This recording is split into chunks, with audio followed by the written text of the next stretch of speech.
Приветствую вас, зрители моего канала.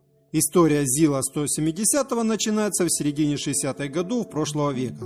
В стране, только что отошедшей от послевоенной разрухи, нужен был автомобиль грузоподъемностью 8 тонн. Руководство страны требовало от конструкторов создать грузовик, в основу которого могло лечь большое количество модификаций, от классического бортового грузовика до сидельного тягача и способного перевозить грузы на большие расстояния. Должна была оснащена дизельным мотором, быть простой, неприхотливой в обслуживании и уходе, ремонтопригодной и практичной.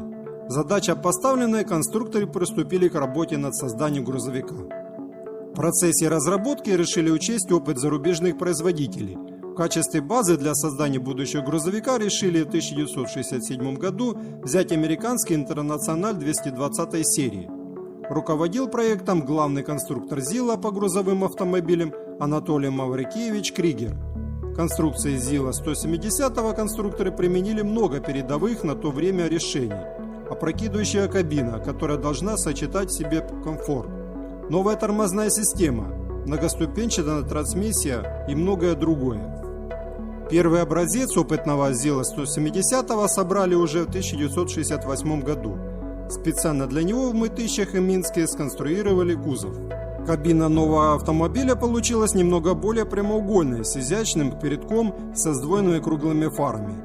Также кабина получила теплошумоизоляцию, отопитель, сиденье водителя имело торсионную подвеску с гидроамортизатором. Также появились ремни безопасности для водителя и одного пассажира. Для облегчения управления конструкторы применили на машине гидроусилители руля. Силовым агрегатом послужил ярославский ЕМЗ 6Э641 с коробкой передач ЕМЗ Э141 первого поколения. Но из-за того, что в системе обнаружила серьезные проблемы, решили установить новый 8-цилиндровый дизельный мотор ЕМЗ 740 объемом 10 литров, своеобразным расположением цилиндров, мощностью 210 лошадиных сил, расход топлива 34 литра на 100 километров. Также была установлена новая коробка передач. Конструкторы добавили к ней делитель, в результате чего увеличили количество скоростей с 5 до 10. Сцепление двухдисковое фрикционного типа с гидроприводом и пневмоусилителем. Коснулись изменений и колеса, из-за того, что одним из условий должна быть стать колесная формула 6х4. Поэтому новые разработки использовались и здесь. Первая и последняя ось имели свои карданные валы, в то время как средняя оснащена межосевым дифференциалом. Были установлены бездисковые колеса с новыми шинами, разработанные специально для этой модели. Задняя пара осей усилена по 4 колеса на каждой.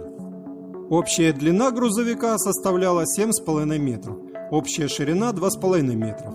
На этой базе нового грузовика, кроме бортового кузова, должна использоваться целая номенклатура модификаций. В мае 1969 года ЗИЛ-170 прошел первые испытания на участке Углич-Рыбинск, а к концу 1969 года удалось создать первое семейство будущих грузовиков, включающее два сидельных тягача ЗИЛ-170Т для работы с полуприцепами 16 и 20 тонн, бортовой грузовик ЗИЛ-170 и самосвал ЗИЛ-170С. В том же году опытный ЗИЛ-170 был выставлен на ВДНХ. Все они позже были направлены на государственные испытания на Дмитровский полигон под Москвой, которые были призваны выявить все эксплуатационные недостатки машины. Также они проходили испытания в Томской области, Забайкалье и в пустыне близ Красноводска. Проходили по трассе Таллин-Баку и в других местах. Выявленные недостатки сразу же фиксировали и исправляли. И в конце 1972 года все опытные образцы вместе с документацией передали на новый построенный завод КАМАЗ в Набережных Челнах. Все дело в том, что в середине 1969 года было принято постановление ЦК КПСС и Совета министров СССР о постройке нового завода в Набережных Челнах по производству большегрузных автомобилей. Этот город, как никто другой, подходил по своему географическому положению.